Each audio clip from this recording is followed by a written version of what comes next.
What this statement is saying is that any terrorist now who wants to make India fight a war has just got to do one attack in India. मतलब आपने पूरी की पूरी power आतंकवादियों को उठा के दे दी कि भैया आपको युद्ध चाहिए ना, आप एक अटैक कर दो, युद्ध हो जाएगा. It's craziness. You have taken the entire idea of deterrence and turned it upside down.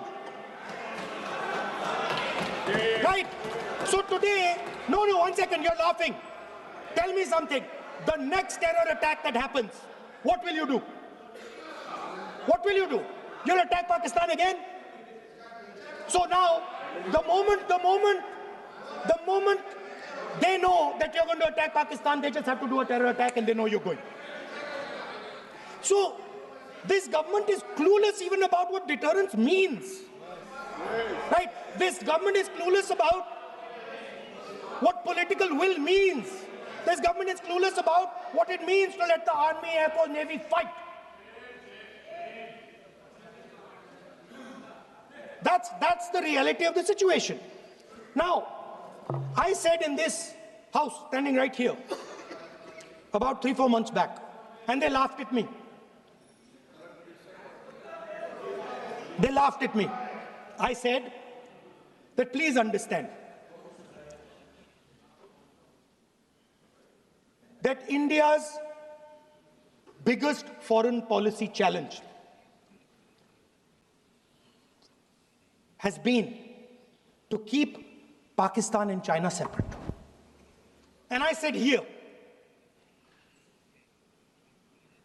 that I am sad to say that you have destroyed the single biggest, most important goal of Indian foreign policy. China and Pakistan are fused like this. Okay? Now let me tell you what that means. Well, let me tell you what that means. It means, sir, अगर आप समझना चाहते हैं मैं समझा दूंगा थोड़ी देर बाद. Please. समझा दूंगा सर. Please आप समझा दूंगा तो बैठ जाएंगे sir. Don't worry, I am ready to do it.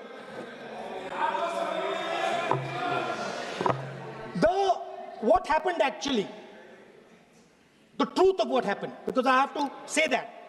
What happened is that the government of India thought they were fighting Pakistan. And when they arrived, they suddenly realized that they were not fighting Pakistan, they were fighting China and Pakistan. Yes. Meaning that the Pakistani army was attached. Pakistani Air Force was attached to the Chinese Air Force.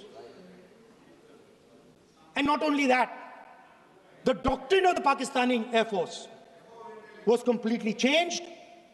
The information available to the Pakistani Air Force was completely changed.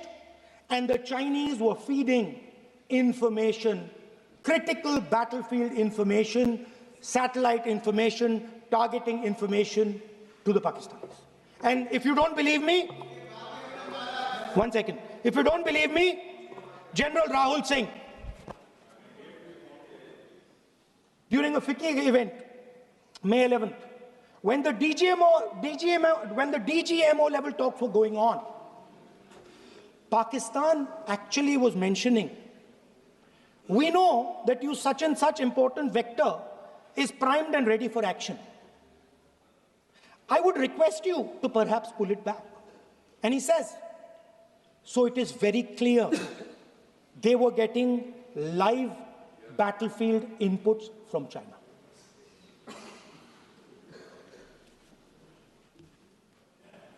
If you had listened to me here, you would not have lost those 5 planes. If you had listened to me and you had said that yes, the Chinese and the Pakistanis are fused.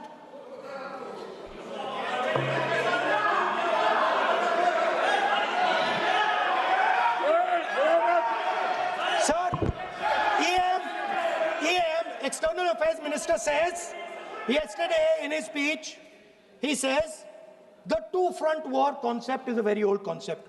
I don't know what he's talking about. The two-front war concept is gone. It doesn't exist anymore. There is now a unified front concept where there is only one unified single front. And war is going to be held on multiple domains: space, electromagnetic, cyber, undersea, air, space, air, land, sea. So he does not even understand the basics of warfare. He's talking about two fronts. That ship has sailed long ago. Speaker, sir, how did this integration between Pakistan and China take place? I want to make it clear.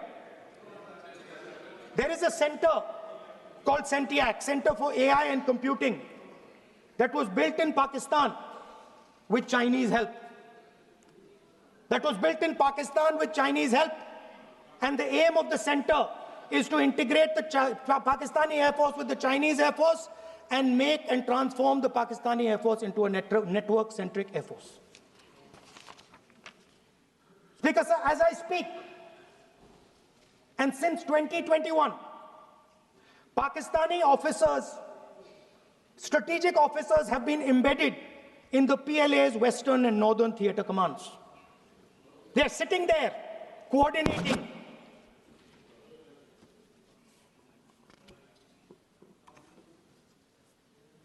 So it is important to understand that you did not have political will, that you did not give freedom of maneuver, but there is another problem.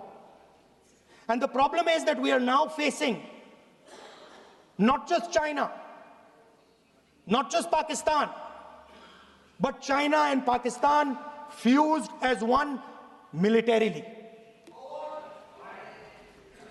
Speaker, sir, it is dangerous in this time for the Prime Minister to use the forces to protect his image. It is dangerous for the country. The forces should only be used in national interest. The forces should be used with freedom. If you want them to be used, you want to unleash a tiger, free him. Do not tie his hands behind his back. Do not go to the Pakistanis and say, listen, don't escalate. Then go all the way. Then fight properly and defeat them once and for all. Don't have President Trump tell you that I have stopped the war 29 times. Have the courage to tell him, no, to hell with you. You can't stop any war. We're going to fight.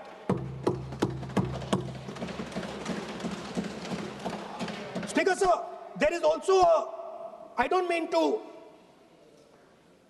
keep mentioning External Affairs Minister, but it comes up because he's central to this discussion.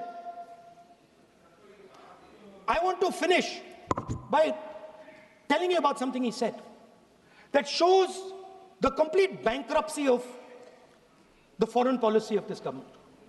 Please remember that not a single neighboring country, not a single country condemned Pakistan. Not one. They condemned terrorism, they didn't condemn Pakistan. This is something that he didn't say. Now listen to what he has to say. And this shows you the mindset of these people. This explains why in his entire discussion yesterday of 1 hour, the defense minister did not say the word China. This explains it. And let me read the quote from the External Affairs Minister. Look, China, are the bigger economy. What am I going to do? As a smaller economy, am I going to pick a fight with the bigger economy? It is not a question of being reactionary. It is a question of common sense. Meaning he is scared. And this is the point. The point is that we are now facing in front of us Chinese and Pakistani fusion. And it is a very dangerous time. As you can see, it is a very dangerous time. And we cannot afford a Prime Minister who does not have the courage to use the army the way it has to be used. We cannot afford a Prime Minister who does not have the guts to say from here that Donald Trump is a liar. He didn't stop India from fighting. Okay. He's lying about the planes. Okay. We need a Prime Minister who completely frees the army, frees the Air Force, frees the Navy and says, go, khatam karo kaam ko, like Indira Gandhi did.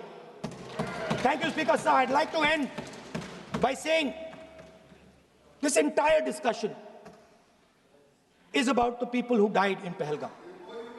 It is a tragedy, and it was very disturbing to me, again yesterday, where they were talking about everything. They were talking about Pakistan, they were talking about everything, but they did not mention the people who died in Pahalgam. So let me finish. Finishing. Otherwise, you are not allowing, sir, LOP. Only this time, only allowing.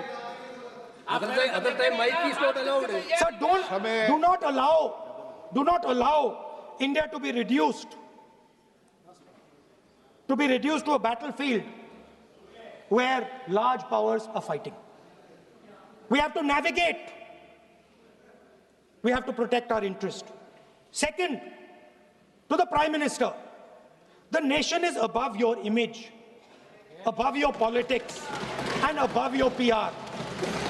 The forces are above your PR, your image, and your politics. Have the humility to understand that. Have the dignity to understand that. And do not sacrifice the armed forces and national interest for your own petty political gains. Thank you, sir.